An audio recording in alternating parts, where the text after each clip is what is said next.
Shalom, selamat pagi, Bapak, Ibu, Saudara-saudari yang dikasih Tuhan. Senang sekali di pagi hari ini kita boleh kembali dengar-dengaran firman Tuhan. Mari kita satukan hati kita, kita berdoa kepada Tuhan. Bapa yang bertata dalam kerajaan surga, Allah yang hidup, Engkaulah Allah kami, kekuatan kami. Kami telah bangun pagi karena kasih-Mu. Untuk itu Tuhan, beracara, masuklah dalam hati kami. Tuntunlah kami melalui firman-Mu di pagi hari ini. Agar roh kami Bapa boleh Tuhan mengaminkan segalanya dan mampu melakukan dalam kehidupan kami. Kami yang berbeban berat, letih lesu ini Tuhan angkat. Hingga kami boleh memperoleh keringanan dan boleh menangkap segala apa yang Kau mau dalam kehidupan kami ini. Di dalam nama Tuhan Yesus Kristus kami berdoa. Amin. Bila insting mendominasi.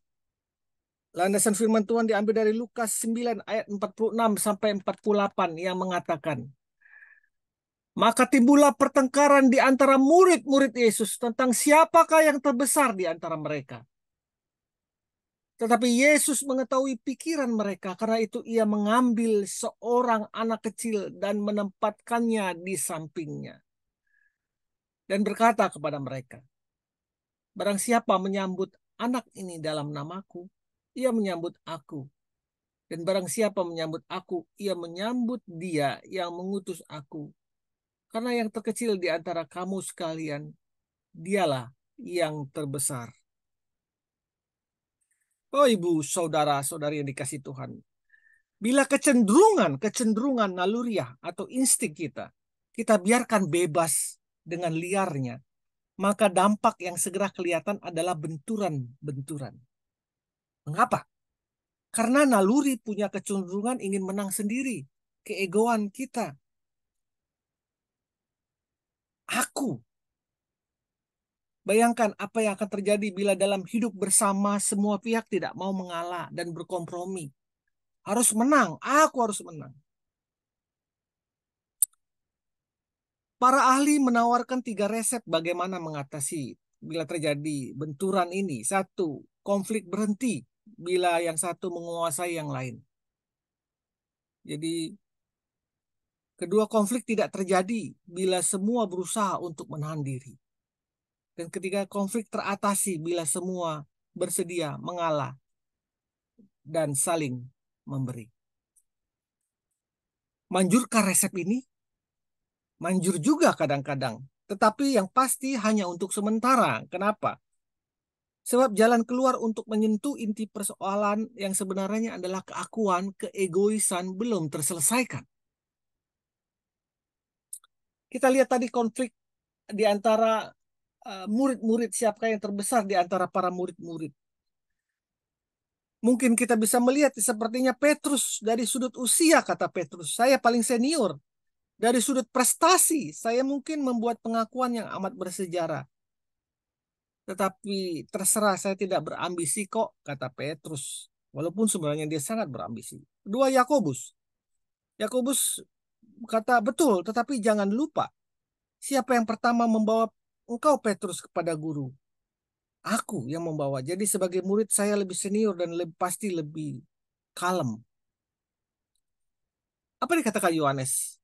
Loh, yang kita cari di ini kan yang paling senior, yang paling berjasa atau yang paling mampu. Kalau bicara soal kemampuan, maka Anda tahu siapa orangnya. Saya orangnya.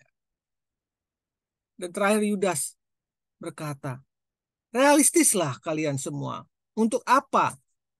Hah? Jasa-jasa yang kalian sebut tadi. Hah? Jika tidak didukung oleh keuangan, apa yang akan terjadi? Pilihlah yang paling pintar mengolah keuangan, yaitu saya. Petrus, Yakobus, Yohanes, Yudas terus memperebutkan siapa yang terbesar di antara murid. Tetapi Yesus berkata, barang siapa menyambut anak ini dalam namaku, ia menyambut aku. Jadi Yesus mau menggambarkan bahwa yang terbesar dari kalian adalah orang-orang yang mau menyambut orang-orang kecil, orang-orang susah, orang-orang yang terpinggirkan, dengan tidak melihat latar belakang mereka dan betul-betul mengasihi mereka dengan sungguh-sungguh. Seperti menyambut anak ini. Itulah yang terbesar. Mereka masih belum melakukan hal ini. Mulut bisa saja nyerotos tentang pengabdian atau tentang pengorbanan, tetapi maksud mereka sebenarnya satu saja, yaitu keakuan. 9 dari 10 persoalan dalam pelayanan di gereja disebabkan karena perbenturan antara sesama pelayan. Saya berani memastikan bahwa 9 dari 10 pembenturan itu disebabkan oleh kecenderungan keakuan naluriah yang belum berhasil ditaklukkan pribadi lepas pribadi. Jadi murid-murid Yesus pun mengalami hal yang sama. Mereka tidak sepenuh hati melayani Kristus pada waktu itu.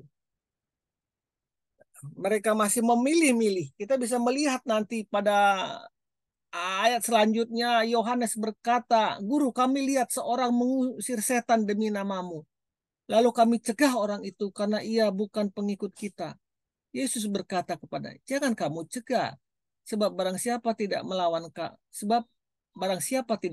kamu, ia ada di pihak kamu." Benturan-benturan pribadi ini cenderung kian meluas dan melebar, dan dari keakuan menjadi bersifat antar kelompok, ya. Kita baca tadi di Lukas 9 ayat 46-48, Yesus mencuatkan persoalan lain, yaitu, "Guru, lihat saya seorang mengusir setan dalam nama. Kami cegah orang itu karena ia bukan pengikut kita." Inilah kalimat pengikut kita versus bukan pengikut kita, orang kita bukan pengikut kita, gereja kita bukan gereja dia, ya, aliran kita bukan aliran dia. Semua itu membuat perpecahan, ya. Kita bisa melihat saat-saat ini lagi viral di media sosial bagaimana satu gereja merebut gereja yang lain dengan alasan baptisan yang tidak sah, bahwa yang benar adalah baptisan ditenggelamkan, bukan baptisan percik, ya.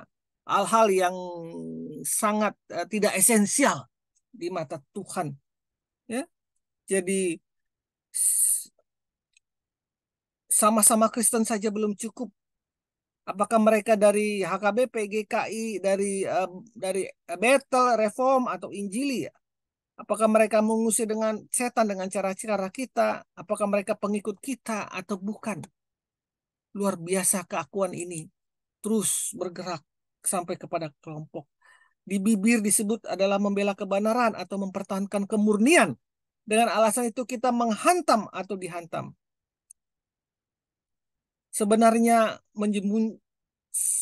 satu hal adalah menyembunyikan maksud membela kepentingan kelompok sendiri. Menurut yang mesti kita jadikan norma bukanlah sampai sejauh mana cara-cara kita mengikuti, melainkan sejauh mana Kristus diberitakan dengan benar dan baik. Jadi, lepaskan keakuan Anda.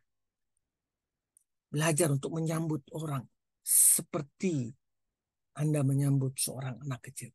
Selamat pagi, selamat berkarya. Tuhan Yesus memberkati kita semua. Amin. Amin. Amin.